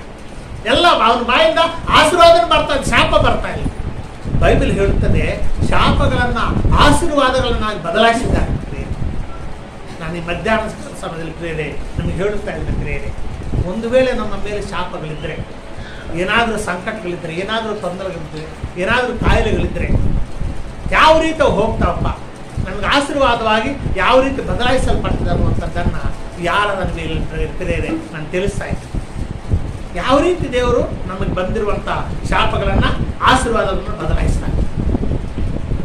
ಸರಿ, ಇಲ್ಲಿ ನಾವು ನೋಡುವಾಗ ಪ್ರೇರೆ ಇಸ್ರಾಯೇಲರ್ ಅಂತೇಳಿ ಈ ದೈವ ಜನಾಂಗದ ಅಬ್ರಾಹ್ಮನ ಸಂತಾನ. ಈ ಅಬ್ರಾಹ್ಮನ ಸಂತಾನ ಇಸ್ರಾಯೇಲ್ ದೇಶದಲ್ಲಿ ನೆಲೆಗೊಂಡಿದ್ದಾರೆ. ದೇವರವರು ಹೇಳುತ್ತಾರೆ, ನೀವು ನನ್ನ ಮಾತಿನ ಪ್ರಕಾರ ನಡೆದರೆ ನಿಮಗೆ ಆಶೀರ್ವಾದ ಬರ್ತದೆ, ಈ ದೇಶದಲ್ಲಿ ನಿಮಗೆ ಅಭಿವೃದ್ಧಿ ಆಗ್ತದೆ, ಯಾವುದಕ್ಕೂ ಕಡಿಮೆ ಆಗುವುದಿಲ್ಲ, ನಿಮಗೆ ಶತ್ರು ಬಾಧೆ ಇರುವುದಿಲ್ಲ, ತಕ್ಕ ಕಾಲದಲ್ಲಿ ಮಳೆ ಸುರಿಸ್ತೇನೆ ಅಂತೇಳಿ ಆಶೀರ್ವಾದ ಎಲ್ಲ ಹೇಳುತ್ತಾರೆ. ಹೇಳಿ ಅವರನ್ನು ಆ ದೇಶದಲ್ಲಿ ಸ್ಥಿರಪಡಿಸ್ತಾರೆ. ಆದರೆ ಕಾಲ ಮೀರ್ತಾ ಹೋದಾಗ ಪ್ರೇರೆ ಅವರು ದೇವರ ಭಯ ಬಿಟ್ಟು ವಿಗ್ರಹಾರಾಧನೆ ಮಾಡಲಿಕ್ಕೆ ಶುರು ಮಾಡ್ತಾರೆ. ವಿಗ್ರಹಾರಾಧನೆ ಮಾಡಲಿಕ್ಕೆ ಶುರು ಮಾಡ್ತಾರೆ. ಅನ್ಯ ದೇವರುಗಳ ಪೂಜೆ ಮಾಡಲಿಕ್ಕೆ, ಬೇರೆ ಬೇರೆ ದೇವತೆಗಳ ಪೂಜೆ ಮಾಡಲಿಕ್ಕೆ ಶುರು ಮಾಡಿಬಿಡ್ತಾರೆ. ಯಾವಾಗ ಇವರು ಬೇರೆ ದೇವರುಗಳ ಪೂಜೆ ಮಾಡಲಿಕ್ಕೆ ಶುರು ಮಾಡ್ತಾರೆ ಪ್ರೇರೆ, ಪ್ರವಾದಿಗಳು ಬಂದು ಹೇಳುತ್ತಾರೆ, ಈಗ ಮಾಡಬೇಡ್ರಿ, ನೀವು ದೇವರನ್ನು ಬಿಟ್ಟಿದ್ದೀರಿ, ದೇವರ ಭಯ ಬಿಟ್ಟಿದ್ದೀರಿ, ವಿಗ್ರಹಾರಾಧನೆ ಮಾಡ್ತಾ ಇದ್ದೀರಿ, ಇದೆಲ್ಲ ನಿಮಗೆ ತೊಂದರೆ ಆಗ್ತದೆ, ಕಷ್ಟ ಆಗ್ತದೆ ಅಂತೇಳಿ ಎಷ್ಟೋ ಮಂದಿ ಪ್ರವಾದಿಗಳು ಬಂದು ಹೇಳುತ್ತಾರೆ ಪ್ರೇರೆ. ಆದರೆ ಪ್ರವಾದಿಗಳ ಮಾತು ಕೇಳುವುದಿಲ್ಲ, ವಿಗ್ರಹಾರಾಧನೆ ಶುರು ಮಾಡ್ತಾರೆ. ಎಷ್ಟು ಶುರು ಮಾಡ್ತಾರಪ್ಪ ಅಂತ ಹೇಳಿದ್ರೆ, ಅವರ ದೇವಾಲಯದಲ್ಲೇ ವಿಗ್ರಹಗಳನ್ನು ತಂದಿಟ್ಬಿಡ್ತಾರೆ. ದೇವಾಲಯದಲ್ಲೇ ವಿಗ್ರಹಗಳನ್ನು ತಂದಿಟ್ಬಿಟ್ಟು ಆ ದೇವಾಲಯದಲ್ಲೇ ವಿಗ್ರಹಾರಾಧನೆ ಶುರು ಮಾಡಿಬಿಡ್ತಾರೆ. ಲಾಸ್ಟ್ಗೆ ದೇವರು ಸಿಟ್ಟುಗೊಂಡು ಒಬ್ಬ ನೆಬೂಕದ್ನೆಚ್ಚರನ ಒಬ್ಬ ಚಕ್ರವರ್ತಿಯನ್ನು ಬರಮಾಡಿ ಆ ನೆಬೂಕದ್ನೆಚ್ಚರನಿಗೆ ಇವನ್ನೆಲ್ಲ ದಾಸರನ್ನಾಗಿ ಆಳುಗಳನ್ನು ಮಾರಿಬಿಡ್ತಾರೆ. ಆ ನೆಬೂಕದ್ನೆಚ್ಚರ ಬಂದು ಇಸ್ರಾಯೇಲರು ಹೊಡೆದು ಬಡಿದು ಅವರನ್ನು ಬಂದಿಗಳನ್ನಾಗಿ ಮಾಡಿ ದಾಸಗಳನ್ನಾಗಿ ಆಳುಗಳನ್ನಾಗಿ ತನ್ನ ದೇಶಕ್ಕೆ ಕರ್ಕೊಂಡು ಹೋಗ್ತಾರೆ. ಆ ದೇಶದಲ್ಲಿ ಅವರು ಗುಲಾಮರಾಗ್ತಾರೆ. ಸರಿಯಾಗಿ ತಿಂಡಿ ಇಲ್ಲ, ಕೆಲಸ ಮಾಡಿದ್ರು ಕೂಡ ಹೊಟ್ಟೆ ತುಂಬ ಆಹಾರ ಸಿಗುವುದಿಲ್ಲ, ಸರಿಯಾದ ಬಟ್ಟೆ ಇಲ್ಲ, ಮನೆಗಳಿಲ್ಲ, ಎಷ್ಟೋ ಗುಲಾಮರಾಗಿ ಬಾಳುತ್ತಾರೆ ಪ್ರಿಯರೇ. 70 ವರ್ಷ ಕ್ರಿಸ್ತನ ಪ್ರಿಯರೇ, 70 ವರ್ಷ ಆ ದೇಶದಲ್ಲಿ ಗುಲಾಮರಾಗಿ ಬಾಳುತ್ತಾರೆ. 70 ವರ್ಷಗಳಾದ ನಂತರ ಪಶ್ಚಾತ್ತಾಪ ಪಡ್ತಾರೆ. ದೇವರೇ, ನಾವು ತಪ್ಪು ಮಾಡಿದೆವಪ್ಪ, ನಿನ್ನನ್ನು ಬಿಟ್ಟು ನಾವು ವಿಗ್ರಹಾರಾಧನೆ ಮಾಡಿದೆವಪ್ಪ, ನಾವು ಬಹಳ ತಪ್ಪು ಮಾಡಿದೆವು ಅಂತೇಳಿ ಪಶ್ಚಾತ್ತಾಪಟ್ಟು ಕಣ್ಣೀರು ಬಿಟ್ಟು ಅವರು ಪಶ್ಚಾತ್ತಾಪಟ್ಟು ದೇವರ ಮುಂದೆ ಒಪ್ಪಿಕೊಳ್ತಾರೆ. ತಮ್ಮ ಪಾಪಗಳನ್ನು ಒಪ್ಪಿಕೊಳ್ತಾರೆ, ಅರಿಕೆ ಮಾಡ್ಕೊಂಡು ಒಪ್ಪಿಕೊಳ್ತಾರೆ. ಹಿಂದಿನಿಂದ ನಾವು ನಿಮ್ಮ ಮಾರ್ಗದಲ್ಲಿ ನಡೀತೇವಪ್ಪ ಅಂತ ಹೇಳಿ ದೇವ್ರ ಮುಂದೆ ಒಪ್ಪಿಕೊಳ್ತಾರೆ. ಯಾವಾಗ ದೇವ್ರ ಮುಂದೆ ಒಪ್ಪಿಕೊಂಡು ಮಾನಸಾಂತರ ಪಡ್ತಾರೋ ಮತ್ತವರನ್ನು ತಮ್ಮ ಸ್ವದೇಶಕ್ಕೆ ತರಿಸಿ ಮತ್ತವರಿಗೆ ರಾಜ್ಯವನ್ನು ಏರ್ಪಾಡು ಮಾಡ್ತಾರೆ, ಮತ್ತು ರಾಜನನ್ನು ಏರ್ಪಾಡು ಮಾಡ್ತಾರೆ. ಕ್ರಿಸ್ತನಲ್ಲಿ ಪ್ರಿಯರೇ, ಈ ಮಧ್ಯಾಹ್ನದ ವೇಳೆ ನಾನು ಹೇಳುವುದೇನಪ್ಪ ಅಂತ ಹೇಳಿದರೆ, ನಮ್ಮನ್ನು ನಾವು ಪರೀಕ್ಷೆ ಮಾಡಿಕೊಳ್ಳೋಣ. ನಮ್ಮ ಕುಟುಂಬಗಳಲ್ಲಿ ಈ ರೀತಿ ಸಮಸ್ಯೆಗಳಿದ್ದರೆ, ಕಾಯಿಲೆಗಳಿದ್ದರೆ, ಎಲ್ಲೋ ಒಂದು ಕಡೆ ನಾವು ತಪ್ತಾ ಇದ್ರೆ ಅನ್ನೋದನ್ನು ನಾವು ಗಮನಿಸಬೇಕು, ಪರೀಕ್ಷೆ ಮಾಡಿಕೊಳ್ಬೇಕು. ಒಂದು ವೇಳೆ ಕಾಯಿಲೆನೇ ಇಲ್ಲಪ್ಪ, ಏನೋ ಬೇರೆ ಯಾವುದೋ ಸಮಸ್ಯೆ ಇದೆ, ಒಂದು ಉದ್ಯೋಗ ಸಿಗ್ತಾ ಇಲ್ಲ ಇರ್ಬೋದು, ಅಥವಾ ಗಂಡ ಹೆಂಡತಿ ಸಮಸ್ಯೆ ಇರ್ಬೋದು, ಅಥವಾ ಮನೆಯಲ್ಲಿದ್ದಂಥ ಸಮಸ್ಯೆ ಇರ್ಬೋದು, ಯಾವುದೋ ಒಂದು ಸಮಸ್ಯೆ ನಮ್ಮನ್ನು ಕಾಡಿಸ್ತಾ ಇರ್ಬೋದು. ಪರೀಕ್ಷೆ ಮಾಡಿ ನಾವು ಒಪ್ಕೊಳ್ಬೇಕು, ದೇವರೇ ಇಂಥ ಕಡೆ ನಾನು ತಪ್ತಾ ಇದ್ದೀನಿ, ನಾನು ಸಹಾಯ ಮಾಡಪ್ಪ, ನಾನು ಸರಿಪಡಿಸ್ಕೊಳ್ಳಿಕ್ಕೆ ನಾನು ಇಷ್ಟವಾಗಿದ್ದೀನಪ್ಪ, ನಾನು ಸಹಾಯ ಮಾಡಪ್ಪ ಅಂತ ಹೇಳಿ ಯಾವ ವಿಷಯದಲ್ಲಿ ನಾವು ತಪ್ಪುತ್ತಾ ಇದ್ದೀವೋ, ಯಾವ ಆಜ್ಞೆಯಲ್ಲಿ ನಾವು ತಪ್ಪುತ್ತಾ ಇದ್ದೀವೋ ಮಾನಸಾಂತರ ಪಡೆದಿದ್ದೀವಿ. ದೇವರೇ, ಇವತ್ತಿನಿಂದ ನಾನು ಈ ಆಜ್ಞೆ ಪ್ರಕಾರ ನಡ್ತೀನಪ್ಪ, ಇಂಥ ಆಜ್ಞೆ ನಾನು ತಪ್ಪಿದ್ದೇನೆ. ಒಂದು ವೇಳೆ ತಂದೆ ತಾಯಿಗಳಿಗೆ ವಿಧೇಯನಾಗ್ತಾ ಇಲ್ವಾ, ಒಂದು ವೇಳೆ ಗಂಡನಿಗೆ ವಿಧೇಯನಾಗ್ತಾ ಇಲ್ವಾ, ಒಂದು ವೇಳೆ ದೇವರಿಗೇನು ವಿಧೇಯನಾಗ್ತಾ ಇಲ್ವಾ, ಒಂದು ವೇಳೆ ಮಾಟ ಮಂತ್ರಕ್ಕೆ ಹೋಗ್ತಾ ಇದ್ದೀವ, ಎಲ್ಲಿ ನಾವು ತಪ್ಪುತ್ತಾ ಇದ್ದೀವಿ ಅನ್ನುವಂಥದ್ದನ್ನು ಪರೀಕ್ಷೆ ಮಾಡಿಕೊಂಡು ಅದನ್ನು ಸರಿಪಡಿಸ್ಕೊಳ್ಬೇಕು. ದೇವರ ಮುಂದೆ ಯಥಾರ್ಥವಾಗಿ, ದೇವರೇ ನಾನು ಈಗ ತಪ್ತಾ ಇದ್ದೀನಪ್ಪ, ನನ್ನನ್ನು ಕ್ಷಮಿಸಪ್ಪ, ನಾನು ಶಾಪಕ್ಕೆ ಗುರಿಯಾಗಿದ್ದೀನಪ್ಪ, ಆಶೀರ್ವಾದ ಕಳೆದುಕೊಳ್ತಾ ಇದ್ದೀನಪ್ಪ ಅಂತೇಳಿ ಯಥಾರ್ಥ ಹೃದಯದಿಂದ ಪಶ್ಚಾತ್ತಾಪಟ್ಟು ದೇವರ ಮುಂದೆ ಒಪ್ಪಿಕೊಂಡ್ರೆ ದೇವರು ಖಂಡಿತವಾಗಿ ಶಾಪವನ್ನು ಆಶೀರ್ವಾದವನ್ನಾಗಿ ಬದಲಾಯಿಸ್ತಾರೆ. ಶಾಪಗಳು ಖಂಡಿತ ಬರ್ತವೆ ಪ್ರೇರೆ. ವಾಕ್ಯ ಹೇಳುತ್ತದೆ, ಮೋಸ ಹೋಗಬೇಡ್ರಿ, ದೇವರು ಪರಿಹಾಸ್ಯ ಮಾಡುವನಲ್ಲ, ಮನುಷ್ಯನು ಏನನ್ನು ಬಿತ್ತುತ್ತಾನೋ ಅದನ್ನೇ ಕೊಯ್ಯುತ್ತಾನೆ. ಓದಿರ ವಚನವನ್ನು ಗಲಾತ್ಯದವರಿಗೆ ಬರೆದ ಪತ್ರಿಕೆಯಲ್ಲಿ ಈ ಮಾತು ಬರೆದಿರ್ತಕ್ಕಂಥ 6ನೇ ಅಧ್ಯಾಯದಲ್ಲಿ, ಗಲಾತ್ಯದವರಿಗೆ ಬರೆದ ಪತ್ರಿಕೆ 6ನೇ ಅಧ್ಯಾಯ 7ನೇ ವಚನ ಓದಿದ್ರೆ 7ನೇ ವಚನ. ಗಲಾತ್ಯ 6:7.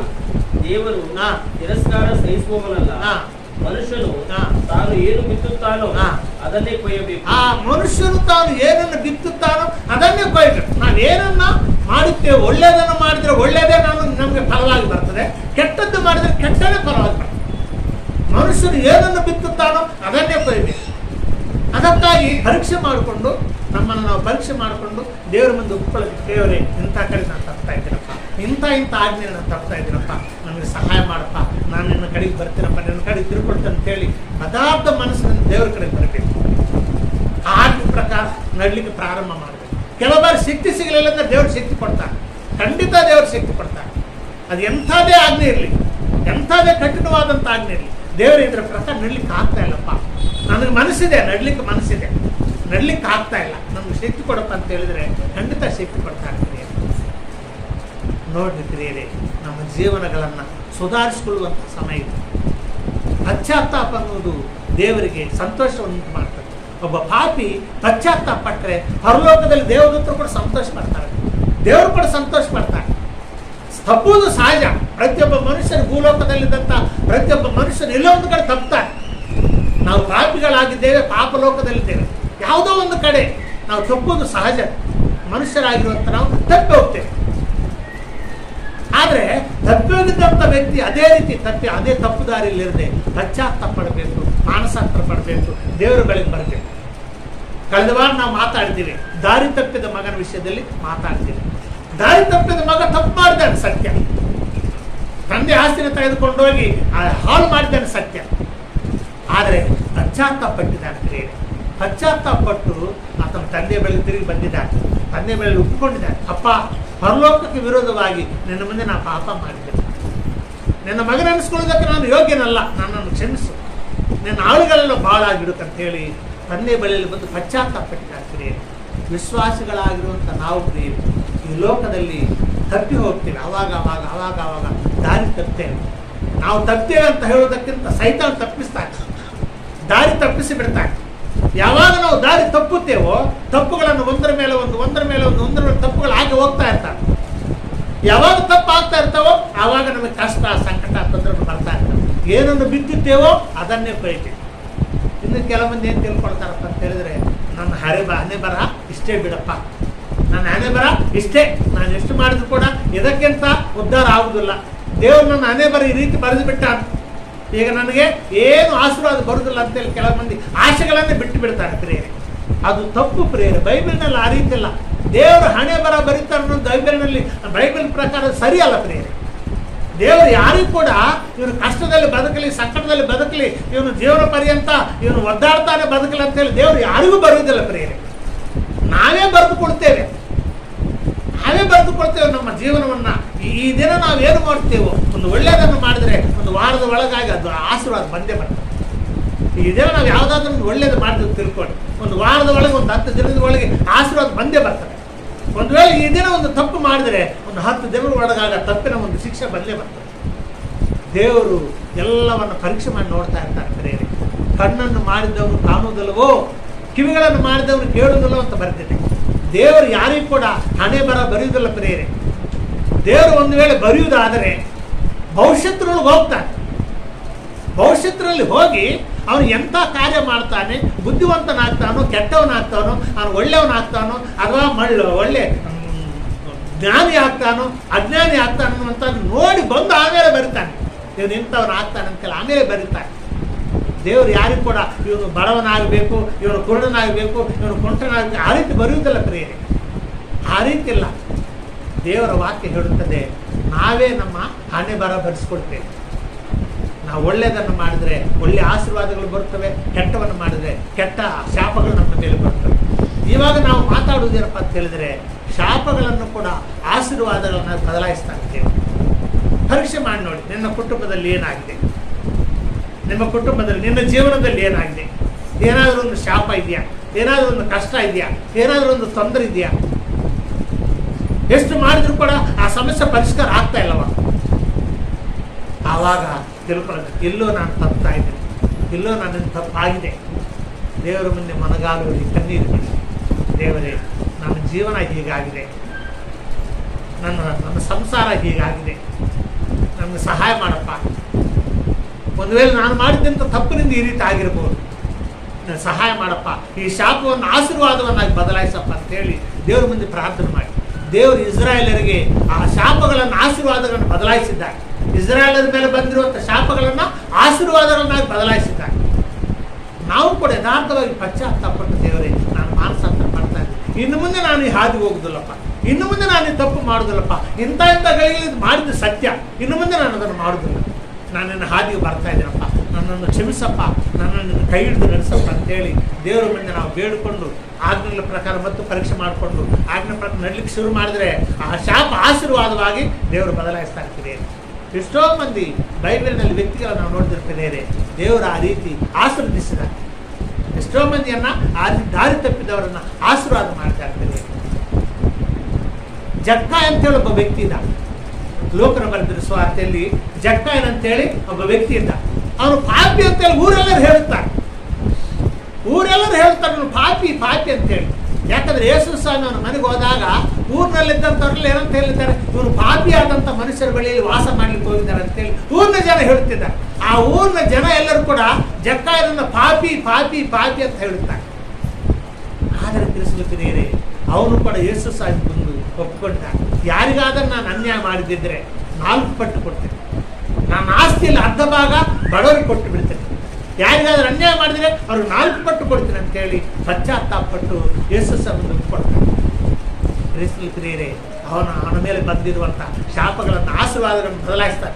ಈ ಮನೆಗೆ ರಕ್ಷಣೆ ಬಂದಿದ್ದಂತ ಸ್ವಾಮಿ, ಶಾಪ ಹೋಯ್ತು, ಆಶೀರ್ವಾದ ಬಂದುಬಿಟ್ಟಿದೆ. ಪ್ರಿಯರೇ, ನಮ್ಮನ್ನು ನಾವು ಪರೀಕ್ಷೆ ಮಾಡ್ಕೊಳ್ಳೋಣ. ಪ್ರಿಯರೇ, ನಮ್ಮ ಜೀವನದಲ್ಲಿ ನಾವು ಎಲ್ಲಿ ಫೇಲ್ ಆಗ್ತಾ ಇದ್ದೀವಿ, ಎಲ್ಲಿ ನಾವು ಫೇಲ್ ಆಗ್ತಾ ಇದ್ದೀವಿ, ಯಾತಕ್ಕಾಗಿ ನಮ್ಮ ಜೀವನ ಬದಲಾವಣೆ ಆಗ್ತಾ ಇಲ್ಲ, ಯಾತಕ್ಕಾಗಿ ನಮ್ಮ ಸಂಸಾರ ಬದಲಾವಣೆ ಆಗ್ತಾ ಇಲ್ಲ, ಯಾತಕ್ಕಾಗಿ ನಾವು ದೇವರು ಬರ್ತಿದ್ದ ಅಂತ ತಿಳ್ಕೊಳ್ಬೇಡ. ದೇವರು ಬರೀದಲ್ಲ ಪ್ರಿಯರೇ, ಯಾರಿಗೂ ಕೂಡ ಜಬರ್ದಸ್ತಿಯಾಗಿ ಇವನಿಗಿಂತ ಜೀವನ, ಇವನಿಗಿಂತ ಜೀವನ, ಇವಳಿಗಿಂತ ಜೀವನ ಅಂತೇಳಿ ದೇವರು ಬರೆಯುವುದೇ ಇಲ್ಲ ಪ್ರಿಯರೇ. ನಾವು ಮಾಡಿಕೊಂಡಿದ್ದೇ ತಿರುಗಿ ನಮಗೆ ಬರ್ತದೆ. ನಾವು ಏನನ್ನು ಮಾಡಿಕೊಳ್ಳುತ್ತೇವೋ ಅದೇ ತಿರುಗಿ ನಮಗೆ ಬರ್ತದೆ. ಅದಕ್ಕಾಗಿ ಈಗಲಿಂದ ಶುರು ಮಾಡಿ, ಒಳ್ಳೆಯದನ್ನು ಮಾಡಲಿಕ್ಕೆ ಶುರು ಮಾಡಿ, ಈಗಲಿಂದ ದೇವರ ಕಡೆ ತಿರುಗಿ ಶುರು ಮಾಡಿ, ಈಗಲಿಂದ ದೇವರಿಗೆ ಪ್ರಾರ್ಥನೆ ಮಾಡುವುದನ್ನು, ದಿನಾಲು ಪ್ರಾರ್ಥನಾ ವಾಕ್ಯವನ್ನು ಓದುವುದನ್ನು, ದಿನಾಲು ಪ್ರಾರ್ಥನೆ ಮಾಡುವುದನ್ನು ಈಗಲಿಂದ ಶುರು ಮಾಡಿ. ದೇವರೇ, ನನ್ನನ್ನು ಸರಿಪಡಿಸಪ್ಪ, ಈ ಬಲವಂತನ ಜಯಿಸಲಿಕ್ಕೆ ಶಕ್ತಿ ಕೊಡಪ್ಪ, ಇನ್ನು ಮುಂದೆ ನಾನು ತಪ್ಪು ಹಾದಿ ಹೋಗುವುದಿಲ್ಲಪ್ಪ, ಇನ್ನು ಮುಂದೆ ನನ್ನ ಹಾದಿಗೆ ಬರ್ತೀರಪ್ಪ ಅಂತೇಳಿ ಈಗಲಿಂದಾದರೂ ಪ್ರಯತ್ನ ಮಾಡಿ. ಖಂಡಿತವಾಗಿ ನಮ್ಮ ಜೀವನದಲ್ಲಿ ಸಂತೋಷ, ಆನಂದ ಬರ್ತದೆ. ಶಾಪ ಹೋಗಿಬಿಡ್ತಾನೆ, ಆಶೀರ್ವಾದಗಳು ಸಮೃದ್ಧಿಯಾಗಿ ಬಂದು ಬಿಡ್ತಾರೆ. ನಮ್ಮ ದೇವರು ಎಂಥ ದೇವರಪ್ಪ ಅಂತ ಹೇಳಿದ್ರೆ ಆತರ ಸಂತೋಷ ಪಡ್ತಾರಂತೆ. ನಾವು ಪಶ್ಚಾತ್ತಾಪಟ್ಟು ದೇವರ ಮುಂದೆ ಬಂದರೆ ಆತರ ಸಂತೋಷ ಪಡ್ತಾರೆ. ಓದ್ತಿರ ವಚನವನ್ನ ಲೋಕನ ಬರೆದಿರುವ ಸುವಾರ್ತೆಯಲ್ಲಿ 15ನೇ ಅಧ್ಯಾಯದಲ್ಲಿ ಈ ಮಾತು ಬರಲಿಕ್ಕೆ. ಲೋಕನ ಬರೆದಿರುವ ಸುವಾರ್ತೆ 15ನೇ ಅಧ್ಯಾಯದಲ್ಲಿ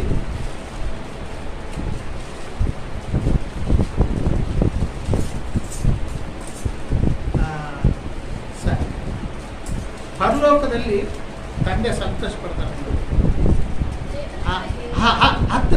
10ನೇ ವಚನ 15:10. ಒಬ್ಬ ಪಾಪಿಯು ದೇವರ ಕಡೆಗೆ ತಿರುಗಿಕೊಳ್ಳುವ ವಿಷಯದಲ್ಲಿ ದೇವದೂತರ ಮುಂದೆ ಸಂತೋಷವಾಗುವುದೆಂದು ಸಾಕು. ನಾವು ಎಲ್ಲಿ ತಪ್ಪುತ್ತಾ ಇದ್ದೇವೋ, ನಾವೆಲ್ಲಿ ಮಾಡಬಾರ್ದಂತನ್ನು ಮಾಡಿದ್ದೇವೋ, ಎಲ್ಲಿ ನಾವು ತಪ್ಪುತ್ತಾ ಅದನ್ನು ನಾವು ದೇವರ ಮುಂದೆ ಪಶ್ಚಾತ್ತಾಪ ಮಾಡಬೇಕು, ತಿರುಗಬೇಕು. ದೇವರ ಕಡೆ ನನ್ನನ್ನು ಕ್ಷಮಿಸಪ್ಪ ಅಂತೇಳಿ ನಾವು ಕ್ಷಮೆ ಬೇಡಿಕೊಂಡು ದೇವರ ಕಡೆಗೆ ತಿರುಗಿದರೆ ಪರಲೋಕದಲ್ಲಿ ದೇವರು ಸಂತೋಷ ಪಡ್ತಾರೆ. ನಮ್ಮ ಜೀವನದಲ್ಲಿ ಒಂದು ಆನಂದ, ಸಂತೋಷ ಸ್ಟಾರ್ಟ್ ಆಗ್ತದೆ. ಹಿಂದಿನಿಂದಾದರೂ ಶುರು ಮಾಡಿ. ಪ್ರತಿದಿನ ಬೆಳಗ್ಗೆ ಎದ್ದಬೇಕು ಪ್ರೇರೆ. ಸೋಂಬೇರಿಗಳಾಗಿ 10 ಗಂಟೆ ತನಕ ಮಲಗಬಾರದು. ಈ ರೀತಿ ಹೆಚ್ಚಾಗಿ ನಿದ್ದೆ ಮಾಡಿದರೆ ದರಿದ್ರತೆ ಬರ್ತದೆ. ಬೈಬಲಿನಲ್ಲಿ ಬರೆದಿದೆ, ಹೆಚ್ಚಾಗಿ ನಿದ್ದೆ ಮಾಡುವವರಿಗೆ ದಾರಿದ್ರ್ಯತೆ ಬಂದು ಬಿಡ್ತದೆ. ಗುಣವತಿಯಾದಂಥ ಸ್ತ್ರೀ, ಬುದ್ಧಿವಂತಿಕೆ ಆದಂಥ ಸ್ತ್ರೀ ಬೆಳಗ್ಗೆ ಎದ್ದು ಬಿಟ್ಟು ಮನೆ ಕೆಲಸ ಶುರು ಮಾಡ್ತಾರೆ. ಕ್ರೈಸ್ತರಲ್ಲಿ ಪ್ರಿಯರೇ, ಯಾವಾಗಲೂ ಕೂಡ ಬೆಳಗ್ಗೆ ಎದ್ದು ನಮ್ಮ ಕೆಲಸಗಳನ್ನು ಶುರು ಮಾಡೋದು ಅದು ಒಂದು ಒಳ್ಳೆಯ ಅಭ್ಯಾಸ. ಬೆಳಗ್ಗೆ ಎದ್ದು ದೇವರಿಗೊಂದು ಪ್ರಾರ್ಥನೆ ಮಾಡಿಕೊಂಡು ಸ್ವಲ್ಪ ದೇವರ ವಾಕ್ಯವನ್ನು ಓದಿಕೊಂಡು ನಾವು ನಮ್ಮ ಮನೆ ಕೆಲಸಕ್ಕೆ ಶುರು ಮಾಡೋದು. ಕೆಟ್ಟದ್ದಕ್ಕೆ ಕೈ ಹಾಕಲೇಬಾರ್ದು. ಯಾವುದೇ ಪರಿಸ್ಥಿತಿಯಲ್ಲಿ ಕೆಟ್ಟದ್ದಕ್ಕೆ ಹಾಕಲೇಬಾರ್ದು ಕೈ. ಅದು ತಿರುಗಿ ನಮಗೆ ಬರ್ತದೆ, ಅದು ಶಾಪವಾಗಿ ಬರ್ತದೆ. ದೂರಾನೇ ಇರೋದು, ಕೆಟ್ಟದಕ್ಕೆ ದೂರಾನೇ ಇರೋದು. ನಮ್ಮಿಂದ ಆದರೆ ಒಳ್ಳೆ ಕಾರ್ಯ ಮಾಡಲಿಕ್ಕೆ ಶುರು ಮಾಡಿದರೆ ಪ್ರತಿದಿನ ಆಜ್ಞೆಗಳನ್ನು ನಾವು ಪರೀಕ್ಷೆ ಮಾಡಿ ನಮ್ಮ ಜೀವನದಲ್ಲಿ ನಾವಿಲ್ಲಿ ತಪ್ತಾ ಇದ್ದೀವ, ಎಲ್ಲಿ ತಪ್ತಾ ಇದ್ದೀವ ಅನ್ನುವಂಥದ್ದನ್ನು ಪರೀಕ್ಷೆ ಮಾಡಿಕೊಳ್ಬೇಕು.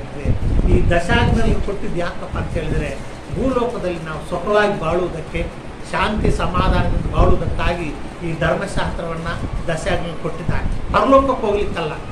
ಪರಲೋಕಕ್ಕೆ ಹೋಗೋದು ಮಾತ್ರ ಯೇಸು ಸ್ವಾಮಿ ನಂಬಿ ಪಾಪ ಪರಿಹಾರ ಮಾಡಿಕೊಂಡೇನೆ ಪರಲೋಕಕ್ಕೆ ಹೋಗೋದು. ಇವು ಮಾತ್ರ ಭೂಲೋಕದಲ್ಲಿ ಆಶೀರ್ವಾದ ಹೊಂದಿಕೊಳ್ಳಿಕ್ಕೆ ಆಜ್ಞೆಗಳನ್ನು ಕೊಟ್ಟಿದ್ದಾರೆ. ಆದ್ದರಿಂದ ಪ್ರಿಯರೇ, ಇಂದಿನಿಂದ ನಾವು ನಮ್ಮ ಹೊಸ ಜೀವನ ಪ್ರಾರಂಭಿಸೋಣ. ನಮ್ಮ ಜೀವನದಲ್ಲಿ ಒಂದು ಪರಿವರ್ತನೆ ಆಗಬೇಕಾದ್ರೆ, ನಮ್ಮ ಸಂಸಾರದಲ್ಲಿ ಒಂದು ಸಂತೋಷ ಆನಂದ ಆಗಬೇಕಾದ್ರೆ, ನಮ್ಮ ಶಾಪಗಳು ಹೋಗಿ ಆಶೀರ್ವಾದಗಳು ಬರಬೇಕಾದ್ರೆ ಒಂದು ಹೊಸ ಜೀವನ ಪ್ರಾರಂಭಿಸೋಣ. ಒಂದು ವೇಳೆ ದೇವರನ್ನು ಮರೆತಿರ್ಬೋದು, ಬೈಬಲ್ ಓದೋದನ್ನು ಮರೆತಿರ್ಬೋದು, ಪ್ರಾರ್ಥನೆ ಮಾಡಿದ್ರೆ ಮರೆತಿರ್ಬೋದು. ಅಯ್ಯೋ, ದೇವರು ನಮ್ಮ ಪ್ರಾರ್ಥನೆ ಕೇಳಿಲ್ಲ, ದೇವರು ನಮಗೆ ಆಶೀರ್ವಾದ ಕೊಟ್ಟಿಲ್ಲ, ನಮ್ಮ ಜೀವನ ಹೀಗೆ, ನಮ್ಮ ಹಣೆಬರ ಹೀಗೆ ಅಂತೇಳಿ ದೇವರ ಮೇಲೆ ಸಿಟ್ಟು ಮಾಡ್ಕೊಂಡು ಬಿಟ್ಟಿದವ್ರು ಎಷ್ಟೋ ಬಂದಿರ್ತಾರೆ. ಪ್ರಾರ್ಥನೆ ಮಾಡಿದ್ರು ಬಿಟ್ಟು ಹೊರ್ಕೊಂಡಿರ್ತಾರೆ. ಇಂದಿನಿಂದ ಪ್ರೇರೆ ಸ್ಟಾರ್ಟ್ ಮಾಡಿ ದೇವರ ಮುಂದೆ ಪಶ್ಚಾತ್ತಾಪಟ್ಟು ತಪ್ಪುಗಳನ್ನು ಒಪ್ಕೊಂಡು ದೇವರ ಕ್ಷಮೆ ಬೇಡಿ, ದೇವರೇ ನನಗೆ ಸಹಾಯ ಮಾಡಪ್ಪ, ನಾನು ತಪ್ಪು ಮಾಡಿದ್ದೀನಪ್ಪ, ನಾನು ಕ್ಷಮಿಸಪ್ಪ, ಇನ್ನು ಮುಂದೆ ನಾನು ಇಂಥ ಹಾಗೆ ಹೋಗುದಿಲ್ಲಪ್ಪ, ಇನ್ನು ಮುಂದೆ ನಾನು ದಿನ ನಿನಗೆ ಪ್ರಾರ್ಥನೆ ಮಾಡ್ತೀನಿ, ದಿನ ನಾನು ವಾಕ್ಯ ಓದ್ಕೊಳ್ತೇನೆ, ದಿನ ನಿನ್ನ ನೆನೆಸ್ರಪ್ಪ, ಸಂಡೇ ಚರ್ಚಿಗೆ ಹೋಗ್ತೀರಪ್ಪ ಅಂತೇಳಿ ಒಂದು ದೇವರಿಗೆ ಪ್ರಮಾಣ ಮಾಡಿ ಪ್ರತಿದಿನ ಪರೀಕ್ಷೆ ಮಾಡ್ಕೊಳ್ಳಿ. ಇಲ್ಲಿ ತಪ್ತಾ ಇದ್ದೀನಿ ಅನ್ನುವಂಥದ್ದನ್ನು ಪ್ರತಿದಿನ ನೋಡ್ಕೊಳ್ತಾ ಇದ್ದೀನಿ. 10 ಆಜ್ಞೆಗಳಲ್ಲಿ ಎಲ್ಲಾದರೂ ತಪ್ತಾ ಇದ್ದೀನಿ, ಒಂದೆಲ್ಲ ತಪ್ತಾ ಇದ್ರೆ ದೇವ್ರಿಗೆ ಬೇಡಿ, ದೇವರೇ ಇದನ್ನು ಶಕ್ತಿ ಕೊಡಪ್ಪ, ಈ ಆಜ್ಞೆ ಪ್ರಕಾರ ನಡಲಿಕ್ಕೆ ನನಗೆ ಶಕ್ತಿ ಕೊಡು, ನನಗೆ ಶಕ್ತಿ ಸಾಕಾಗ್ತಾ ಇಲ್ಲ, ಇದರ ಪ್ರಕಾರ ನಡಲಿಕ್ಕೆ ನಮ್ಗೆ ಸಾಕಾಗ್ತಾ ಇಲ್ಲ, ನನಗೆ ಶಕ್ತಿ ಕೊಡಂತೇಳಿ ದೇವ್ರಿಗೆ ಪ್ರಾರ್ಥನೆ ಮಾಡಿದರೆ ಖಂಡಿತ ಶಕ್ತಿ ಕೊಡ್ತಾ ಇರ್ತೀವಿ. ಆಮೇಲೆ ನಮ್ಮ ಮೇಲೆ ಆಶೀರ್ವಾದಗಳು ಬರಲಿಕ್ಕೆ ಒಂದೊಂದು ಸಾಕಾಗ್ತದೆ. ಧರ್ಮೋಪದೇಶ ಕಾಂಡದಲ್ಲಿ 28ನೇ ಅಧ್ಯಾಯದಲ್ಲಿ ಎಲ್ಲ ಆಶೀರ್ವಾದಗಳಿವೆ. ನಾವು ದೇವರ ಒಬ್ಬರಲ್ಲಿ ಒಂದೇ ಒಂದು ವಾಕ್ಯ ಕೊಟ್ಟು ನಾನು ಮುಗಿಸ್ತೇನೆ. ಬೇರೆ ಧರ್ಮೋಪದೇಶ ಕಾಂಡ 28ನೇ ಅಧ್ಯಾಯದಲ್ಲಿ 1-2 ವಚನಗಳು ಹೋದ್ರಿ.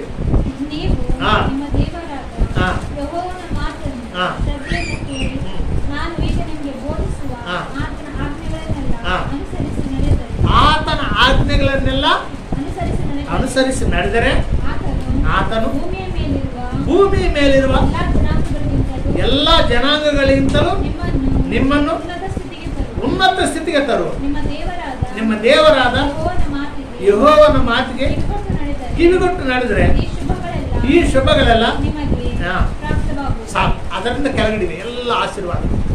ಅದರ ಕಂಡೀಷನ್ ಏನಿಟ್ಟಾರಪ್ಪ ಅಂತ ಹೇಳಿದ್ರೆ ಆತನ ಆಜ್ಞೆಗಳ ಪ್ರಕಾರ ನಡಿಬೇಕು. ಯೆಹೋವನ ಆಜ್ಞೆಗಳನ್ನು ಶ್ರದ್ಧೆಯಿಂದ ಕೇಳಿ, ಆತನ ಮಾತನ್ನು ಶ್ರದ್ಧೆಯಿಂದ ಕೇಳಿ ನಿಮಗೆ ಬೋಧಿಸುವ ಆತ ಆಜ್ಞೆಗಳನ್ನೆಲ್ಲ ಅನುಸರಿಸಿ ನಡೆದರೆ ಆವಾಗ ಬರ್ತಾರೆ ಆಶೀರ್ವಾದ. ಒಂದರ ಮೇಲೆ ಒಂದು ನೀವು ಅನೇಕರಿಗೆ ಸಾಲ ಕೊಡ್ತೀರಿ ಹೊರತು ಸಾಲ ತಕ್ಕೊಳ್ಳೋದಿಲ್ಲ. ಬೇಕಾದ ಸಮಯದಲ್ಲಿ ಮಳೆ ಬರ್ತದೆ, ಮಳೆ ಸುರಿಸ್ತಾನೆ, ನಿಮ್ಮ ದನ ಕುರಿಗಳು ಹೆಚ್ಚಾಗ್ತವೆ, ನೀವು ಹೊರ ಹೋಗುವಾಗಲೂ ಬರುವಾಗಲೂ ಆಶೀರ್ವಾದ ಬರ್ತದೆ. ಎಲ್ಲ ಆಶೀರ್ವಾದಗಳಲ್ಲಿ ಬರೆಯಲ್ಪಟ್ಟಿದ್ರೆ ಈ ದಿನಗಳಲ್ಲಿ ನಾವು ನೋಡ್ತೀವಿ ಪ್ರೇರೆ. ಕ್ರೈಸ್ತರಲ್ಲಿ ಕೆಲವು ಮಂದಿ ಈ ದೇವರನ್ನು ಪ್ರಾರ್ಥನೆ ಮಾಡೋದನ್ನು ಬಿಟ್ಟು ಮಾಟ ಮಂತ್ರಗಳಿಗೆ ಹೋಗ್ತಿದ್ದಾರೆ. ಎಷ್ಟೋ ದುಃಖಕರವಾದಂಥ ವಿಷಯ ಅಂದರೆ ದೇವರನ್ನು ಬಿಟ್ಟು ಯೇಸು ಸ್ವಾಮಿ ಬಿಟ್ಟಿದ್ದಾರೆ. ದೇವರ ಮೇಲೆ ಯೇಸು ಸ್ವಾಮಿ ನಂಬಿಕೆ ಹೋದ್ರೆ ಅಲ್ಲಿ ಹೋಗೋದು. ಯೇಸು ಸ್ವಾಮಿ ನಂಬಿಕೆ ಇದ್ರೆ ಅಲ್ಲಿಗೆ ಹೋಗುದಿಲ್ಲ, ಮಾಟ ಮಂತ್ರಕ್ಕೆ ಹೋಗುದಿಲ್ಲ. ಯೇಸು ಸ್ವಾಮಿ ನಂಬಿಕೆ ಹೋದಾಗ ಅಲ್ಲಿ ಹೋಗ್ತಾರೆ. ಅಂದರೆ ಈ ದೇವರನ್ನು ಬಿಟ್ಟವರು ಅವ್ರ ಅನ್ಯ ದೇವರನ್ನು ಪೂಜೆ ಮಾಡ್ಲಿಕ್ಕೆ ಹೋಗಿದ್ದಾರೆ ಅಂತ ಅರ್ಥ. ಅಂಥವ್ರಿಗೆ ಶಾಪಗಳು ಬರುತ್ತಂದ್ರೆ ಅವ್ರ ಶಾಪಕ್ಕೆ ಗುರಿ ಆಗ್ತಾರೆ. ಲಾಸ್ಟ್ಗೆ ರಕ್ಷಣೆ ಕೂಡ ಕಲ್ಕೊಳ್ತಾರೆ. ಅದೇ ಹಾದಿಯಲ್ಲಿ ಹೋದರೆ ಆ ಜೀವಮಾನದಲ್ಲಿ ಕನಿಷ್ಠ ಲಾಸ್ಟ್ ಪಕ್ಷದಲ್ಲಾದರೂ ಪಶ್ಚಾತ್ತಾಪ ತಿರುಗಿ ಬಂದರೆ ಓಕೆ. ಆ ಲಾಸ್ಟ್ ಹಾಸಿಗೆ ಮೇಲೆ ಬಿದ್ದಾಗಾದರೂ ಅಯ್ಯೋ ದೇವರನ್ನ ತಪ್ಪು ಮಾಡಿದೆನಪ್ಪ, ಮಾಟ ಮಂತ್ರಕ್ಕೆ ಹೋಗಿದ್ದೀನಪ್ಪ, ನನ್ನನ್ನು ಕ್ಷಮಿಸಪ್ಪ ಅಂತೇಳಿ ಕ್ಷಮೆ ಬೇಡಿದರೆ ಆವಾಗಾದ್ರೂ ರಕ್ಷಣೆ ಸಿಗ್ತದೆ. ಆದರೆ ಅದೇ ಹಾದಿಯಲ್ಲಿ ಸತ್ತೋದ್ರೆ ಅವ್ರಿಗೆ ರಕ್ಷಣೆ ಅನ್ಕೊಂಡು ಹೋಗ್ತಾರೆ. ಆದ್ದರಿಂದ ಕ್ರಿಸ್ತ ಪ್ರಿಯರೇ, ನಮ್ಮ ರಕ್ಷಣೆಯನ್ನು ಜಾಗ್ರತೆಯಿಂದ ನಾವು ಕಾಪಾಡ್ಕೊಂಡು ಹೋಗ್ಬೇಕು ಪ್ರಿಯರೇ. ಈ ಭೂಲೋಕದಲ್ಲಿ ಇದ್ದಷ್ಟು ಕಾಲ ನಾವು ಇಷ್ಟ ಬಂದಾಗ ನಡ್ಕೊಳ್ಳುವ ಹಾಗಿಲ್ಲ. ದೇವರಿಗೆ ಭಯಪಟ್ಟು ದೇವರಲ್ಲಿ ಭಯಭಕ್ತಿಗಳನ್ನು ನಡೆಯುತ್ತಾ ದೇವರ ಆಜ್ಞೆಗಳಿಗೆ ಕೇಳಿಸ್ಕೊಳ್ಳುತ್ತಾ ಅದರ ಪ್ರಕಾರ ನಡೆದರೆ ಖಂಡಿತ ಆಶೀರ್ವಾದ ಬರ್ತದೆ. ಶಾಪಗಳಿದ್ದರೂ ಕೂಡ ಆ ಶಾಪಗಳನ್ನು ಆಶೀರ್ವಾದಗಳನ್ನಾಗಿ ಬದಲಾಯಿಸ್ತಾ ಇದ್ದೀವಿ. ಆದ್ದರಿಂದ ಈ ದಿನದಿಂದ ನಮ್ಮ ಜೀವನವನ್ನು ದೇವರಿಗೆ ಸಮರ್ಪಣೆ ಮಾಡುವ, ನಾವು ಬದಲಾವಣೆಯಾಗಿ ದೇವರ ಮುಂದೆ ಪಶ್ಚಾತ್ತಾಪಟ್ಟು ದೇವರಿಗೆ ಬೇಡಿಕೊಳ್ಳೋಣ. ಖಂಡಿತವಾಗಿ ದೇವರು ನಮ್ಮನ್ನು ಆಶೀರ್ವಾದ ಮಾಡ್ತಾರೆ. ಆ ರೀತಿ ಮಾಡಲಿಕ್ಕೆ ದೇವರು ನಮಗೆಲ್ಲರಿಗೂ ತನ್ನ ಕೃಪೆಯನ್ನು ಪ್ರಸಾದಿಸಲಿ. ದೇವರ ವಾಕ್ಯಗಳನ್ನು